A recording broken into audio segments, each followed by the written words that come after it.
Okay, so we will start with the second theory session. Um, Last time we started looking at what Hatha Yoga is, all that. Um, Difference between Hatha Yoga and Patanjala Yoga. We saw the purpose of asanas.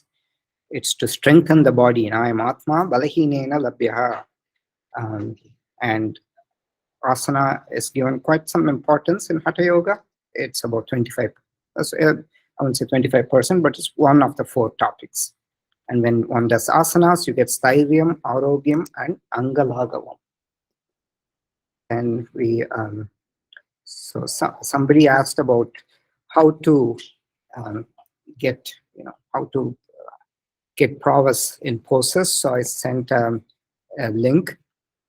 So in the Yoga Sutras, Patanjali says, Nimittam aprayojakam prakritinam varnabhedastu tatakshetra kavata. It's not the instruments that are more useful, but clearing the obstacles to the flow of prana.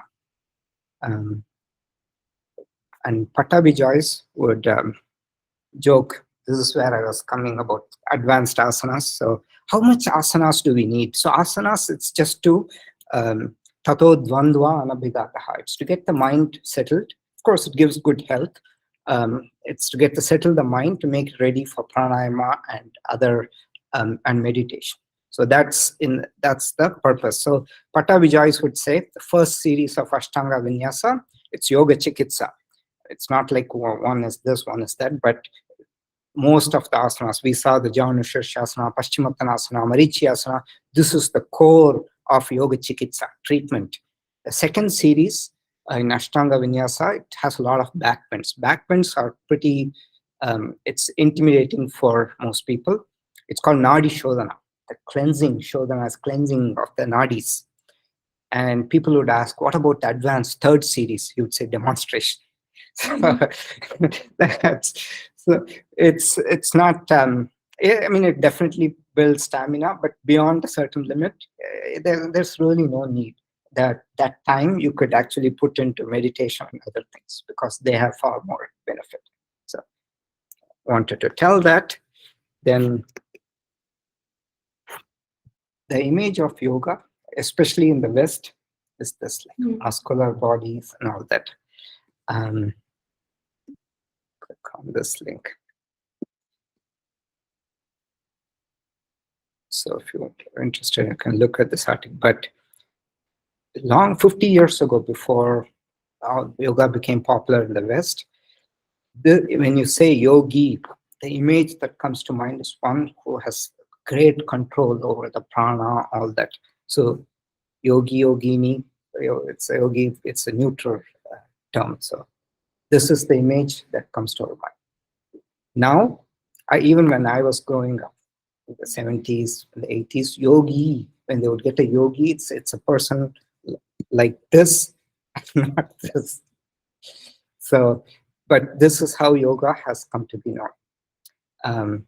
Asanas are a tiny portion of your Yoga Sutras, 3 sutras out of 196.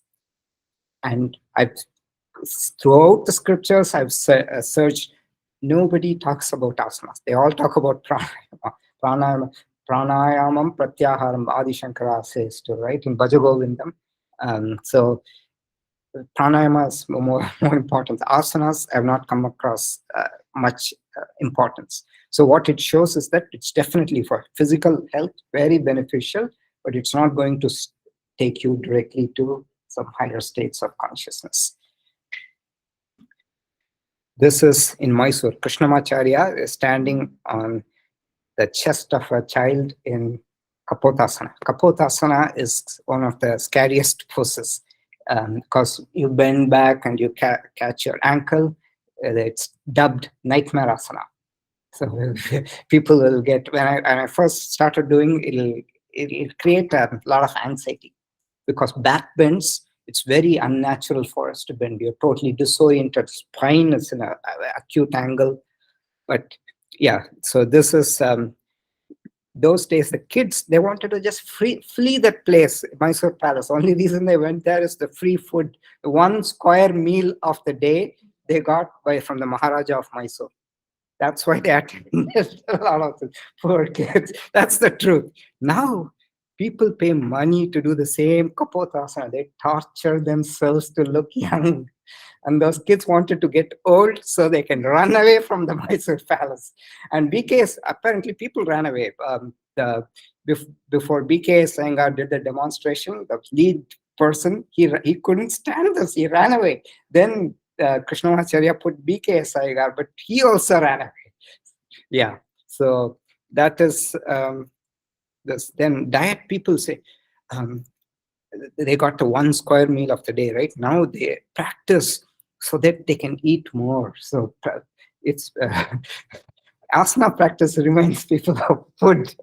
So Swami Paramatmananda would joke that so in all the ashrams in India, before they eat, they chant Purushottama Yoga, 15th chapter of the Bhagavad Gita. That's all the Urdhva Mula Madhashakam, and Bhagavan finally it says, Sarvasya chaham hridi sannivishta matta smritirnyanam apohanam cha. I reside in all beings. From me comes smritir, jnanam, apohanam, smriti, memory, jnanam, knowledge, apohanam. Forgetfulness also comes from me, because it's sometimes good to forget certain bad things that's happened to us. So even that comes from me. Vedaischa sarve ahameva vedyo vedantikrit veda videha chaham. I am the author of the Vedas, all that he says. But these days, when people chant to the 15th chapter of the Bhagavad Gita, it reminds them of food. And people ask BKS Iyengar, what was your diet to be able to do all this? He famously said, I lived off tap water and tea for days together, because he had no food to eat. He was in such poverty. So that is between then and now. Then there was only yoga. Now they have Kundalini yoga, all these things. It's become a big marketing. Goat yoga. Huh? Goat yoga. Goat yoga, and there are other things that are like obscene that I don't want to even name those. Beer yoga, yeah, all that stuff, yeah. Okay. Then, who is a yogi, right? So let me play this. The voice is nice from Bhagavad Gita. 6th chapter of the Bhagavad Gita is. Ganesh, I have a question. Sorry to Yeah. interrupt. The previous slide, it says wrong pose, like wrong yogi or something. It said I didn't catch correctly. The previous Wrong image of yoga.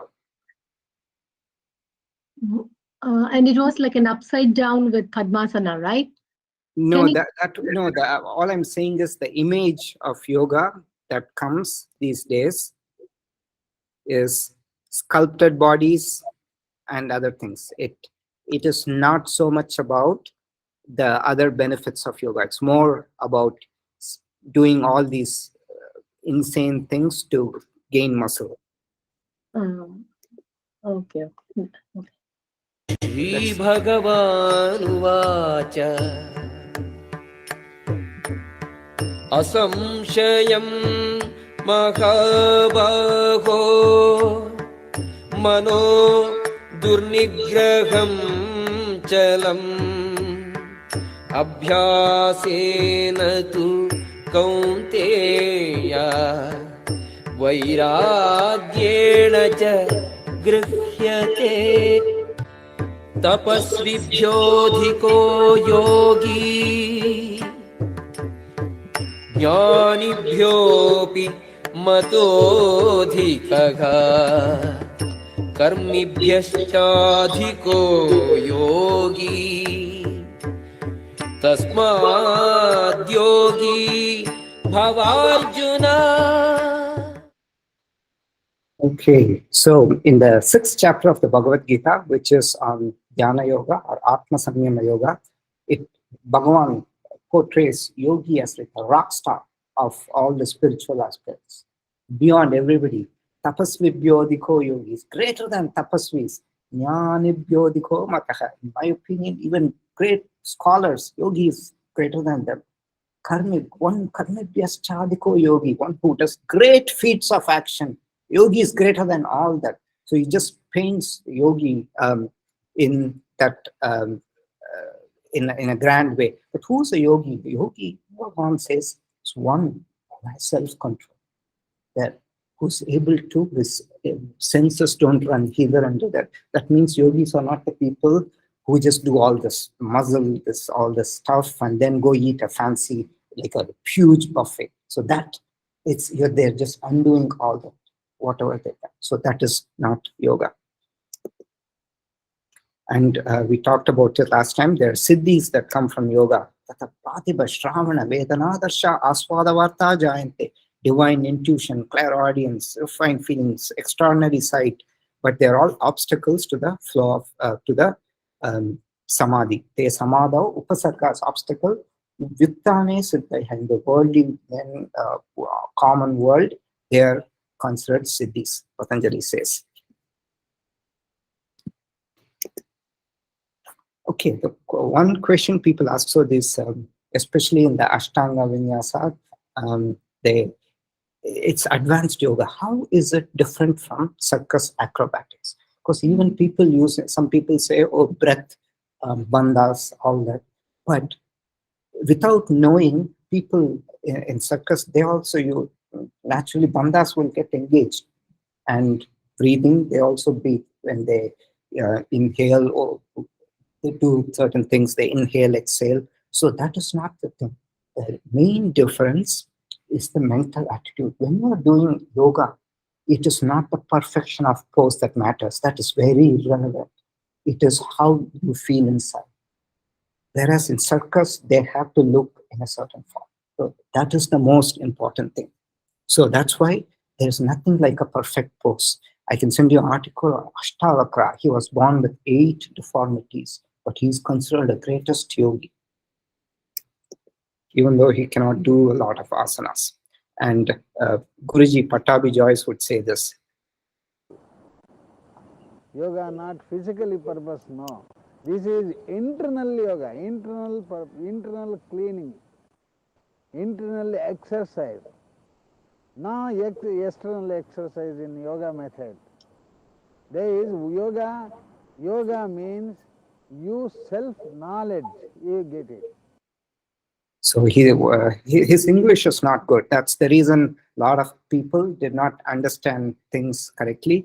But he also, Pattabhi Joy should have taught, even though he was a Sanskrit scholar, she should have taught the scriptural aspects of yoga a little more. And unfortunately, he did not. And that's why we are having a problem these days. Okay. And the end goal of all this, Patanjali says, the Vivekins, one who with discernment, they know that even the best of birth, Parinamatapa Samskara Dukkai Gunavritti Virodasha Dukkameva Sarvam Vivekinaha Dukkam Eva Sarvam. They know that whatever birth you take, it has dukkha. Even Buddha had everything, he was tormented. He just left the palace. Dukkameva Sarvam Vivekinaha. The Vivekins, wise, they know this. So what is the thing? Get out of this samsara. So the end goal of yoga, all the scriptures, it says in Geranda Samhita, the same way the Noria water wheel moves up and down, driven by cows. So the driven by action, the jiva goes through karma, goes through births and deaths. So vasansi jirnani yata vihaya navani gripnati naroparani tatha sharirani vihaya jirnani anyani sanyati navani dehi. So when the dehi, the atma, vasansi jirnaya, when the body has been used, jirnana, used, then it leaves, it goes to another body. So that it keeps going. So to break away from the cycle, that is the goal, end goal of all yogic practices. So basically, Hatha Yoga takes us to that footstep of Raja Yoga, which is basically Samadhi. And you get a lot of benefits, health benefits and everything. So how do you approach the Hatha Yoga? And Bhagavan says, शनैः उपरमेति बुद्ध्या धृतिगृहीतया आत्मसंस्थं मनः कृत्वा न किञ्चिदपि चिन्तयेत्. So Bhagavan says the yoga practice, some people, they want to, gain muscle, losing weight, all those are very legitimate things. But the best way to approach is to just, tune into the body, see what comes. It can take you places you never expected. That is the thing. So I don't want to talk about myself, but I started this asana practice for, why I started? I wanted to sit cross-legged. I could not sit cross-legged after my surgery. So I was carrying a Seiza bench where you can sit like this for meditation. And then everybody would ask me, why are you carrying that? So I have to explain. I have a prosthetic hip, all that.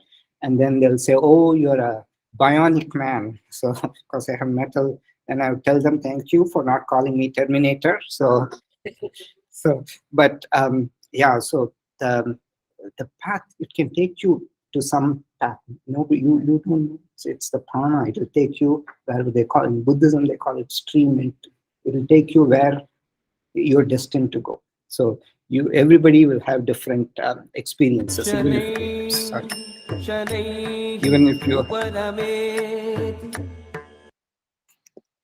Even if you do not have, if you don't, if you want to like gain muscle or get something, even if you don't get that, you may get other things. Okay, now we'll talk about the ancient texts on Hatha Yoga. There are many texts, Hatha Yoga Pradipika, so this Yoga Yajnavalkya, I should have put that here. Then Gerandas, Hatha Yoga Pradipika is like a standard, even though Swatma Rama, as we saw, is a great marketing person.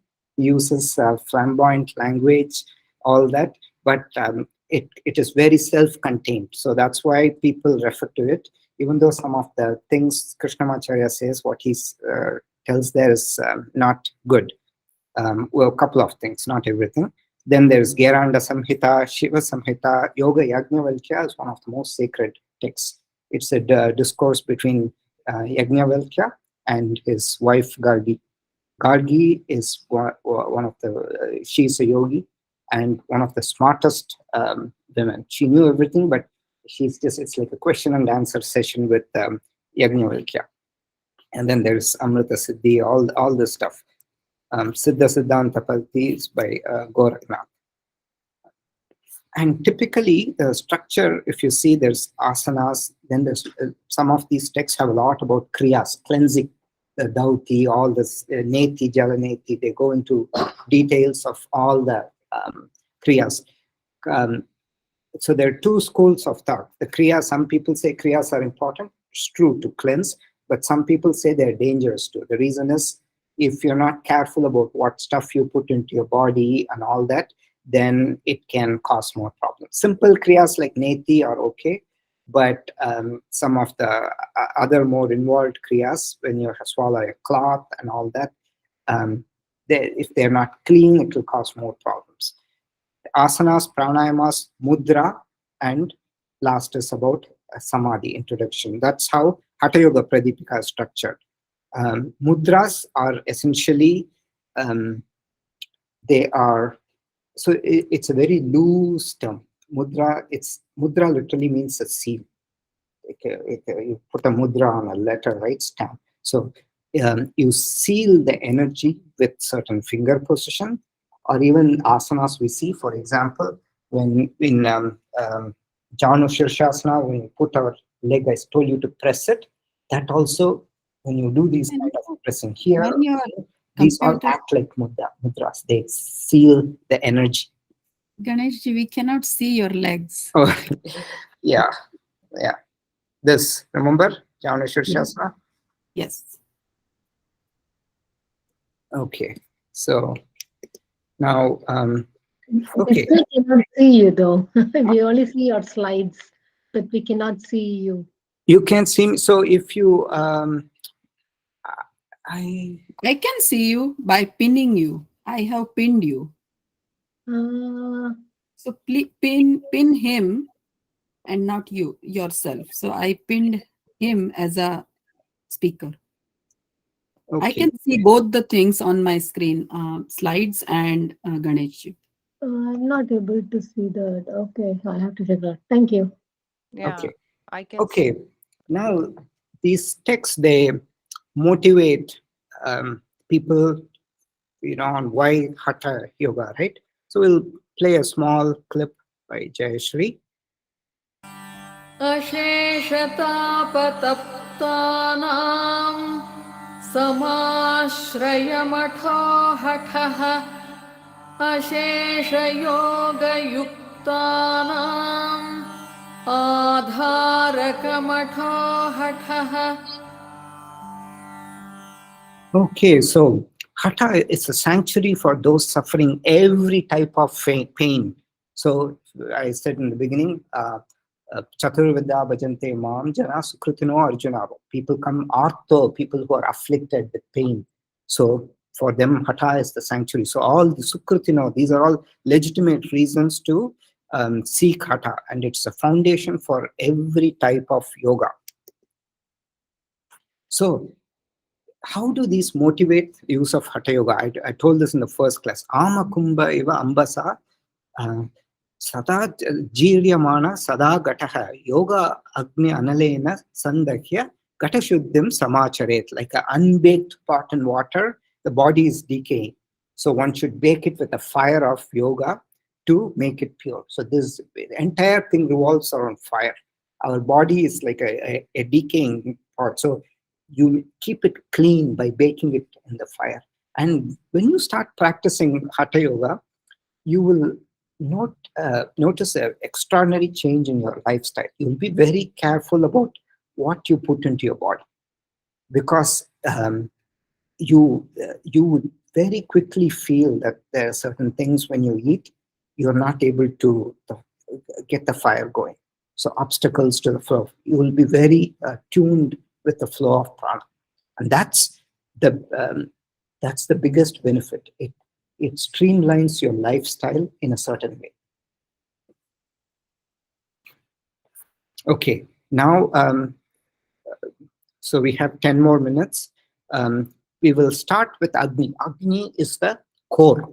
So now we look into, we've seen what is Hatha Yoga, a little bit of history, and some of the misunderstanding of yoga these days.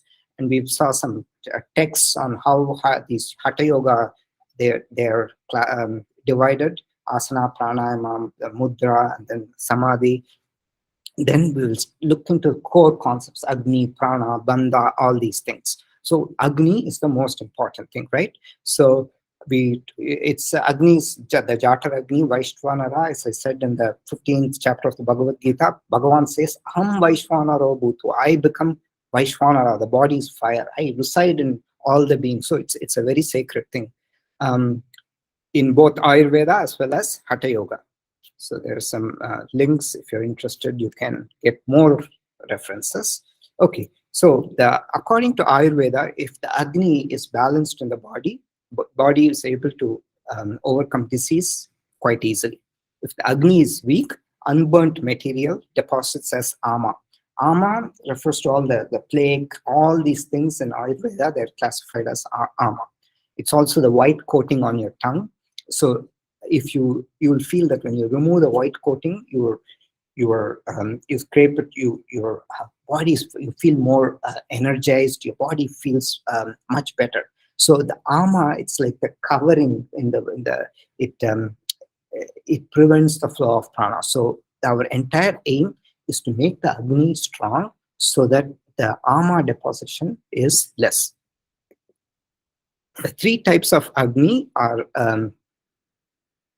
the three imbalanced types of Agni: Vishama Agni, Tikshna Agni, and Manda Agni. Vishama Agni usually afflicts people who have Vata imbalance. Vishama means it's fluctuating, it's weak, sometimes strong, sometimes like that. Tikshna means excessive, sharp. So people with a Pitta constitution who have Pitta excess, they tend to have Tikshna Agni. And Manda Agni is dull. So people with a Kapha constitution, they have Manda Agni. And because of this, they have a tendency to gain excess weight. But Kapha constitution is also the one which has a very calm mind. They can very naturally meditate much easier. Sama Agni is balanced Agni. Now, how to stimulate the Agni? So in asana practice, they call it a tristana, which is drishti, bandha, and the breath, ujjayi breath. To stimulate Agni, what you need is, you need the ujjayi breath and the bandhas to stimulate the Agni. We'll see an example. Okay. This is a bellow, a blacksmith's bellow. You see, when you pump air, you see how the blaze is increasing. So this is what happens. So you have the fire is there. You do the ujjayi breath to generate this air. Now what you do is you channel the air using the bandhas. Okay, prana, you lift the prana up. This is how it spreads throughout the body. You're kind of making it go all over. So this is the material analogy to viscerally what you're experiencing in asana practice.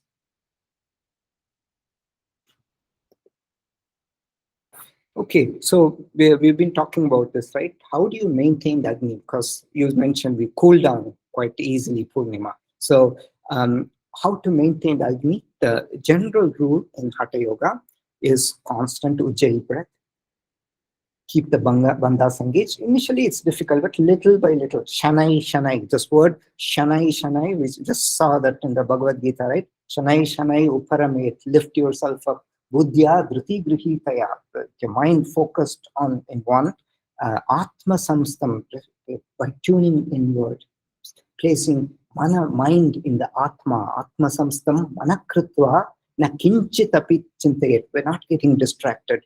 So, the most important thing here is you engage, you do all these things constant. Ujjayi, initially it's difficult, but over time, slowly it starts coming. Bandhas engaged, light stomach and abdomen. The morning practice is always therefore better. So for entire asana, your abdomen, that area has to be very clean, which is why they do all these cleansing techniques to, once in a while to keep it clean. And don't, it's okay if you're really parched, drink water, but drinking water as a habit, it douses the fire.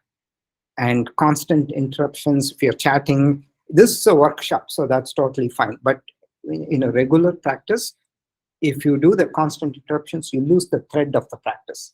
And you kind of have to again start back. Okay, so we also saw two asanas that kindle the fire. All the forward folds, they stimulate the Jatara Agni, and you also engage the Uddiyana Bandha. The Hatha Yoga Pradipaka especially mentions two asanas, Paschimottanasana and Mayurasana. And I told in last class, Swatma Rama, the author of Hatha Yoga Pradipaka, he calls Mayurasana as Sri Mayuram. Sri, it gives this like as though it's a person. That is how much importance he gives. And he says it destroys all the poison. Some people think that, so Mayura, it's the peacock, right? Some people think peacock, if a snake bites a peacock, then it's immune to the snake venom. That's actually not true. Peacocks eat snakes, cobras especially. Peacocks also eat some poisonous berries, apparently. But it's not like it's immune to toxins, but it's supposed to have high resistance to toxins and berries and things like that. So here, Swatmarama says it even destroys the Kalakuta poison. When they churned the ocean Mandara with Vasuki, right? Vasuki started spitting noxious fumes. So Shiva comes and takes all this and he drinks it and he gets the name Nilakanta when Parvati catches his throat. But even that Kalakuta poison, he says, this asana will destroy. It is that strong.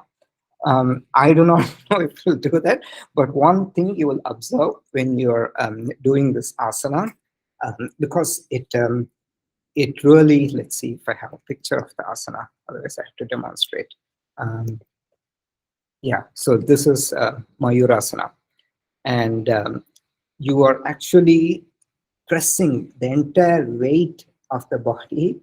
Is of course there's some resting here, but it is all in the abdomen, and that stimulates all the digestive juices. You'll sometimes hear this gurgling sound when you do this, but definitely it'll stimulate your appetite. A healthy way, not like desperate for food. Then Paschimottanasana, Swatma. Let's listen to this chant. इति पश्चिमतानमासनाग्र्यम् पवनं पश्चिमवाहिनं करोति उदयं जठरानलस्य कुर्यात् उदरे कार्श्यमरोगतां च पुंसाम्. Agram, Agre, first, it is the foremost of all the asanas. Pavanam, Paschima Vahinam Karoti, it reverses the breath's flow. I do not know what the reverses the breath's flow is, but it kindles the fire of the stomach. Udayam Jataranadasya Kuryat, it stimulates the Jatara Agni, and Jatara Anal he calls it here, and it brings good health. It flattens the belly also, and it brings good health. That's what Marama says. And Mayurasana. हरति सकलरोगान् आशुगुल्मोदरादीन् अभिभवति च दोषान् आसनं श्रीमयूरम् बहुकदशनभुक्तं भस्म कुर्यादशेषम् जनयति जठराग्निं जारयेत् कालकूटम्. He says, Bhasma Kuryat, all the bad food, it incinerates. Look at the words he uses. Bhasma Kuryat, it just makes it into ashes. And then Jataragnim, Charayet, Kalakutam. So even the Kalakuta, it can digest the Kalakuta poison, apparently. Okay, so there's an article in case. So it looks like a peacock with the two hands. So that's why it's called Mayurasana. Okay, so I think it's time. So I should stop here. It's 10 o'clock. But I'll be here and happy to answer questions.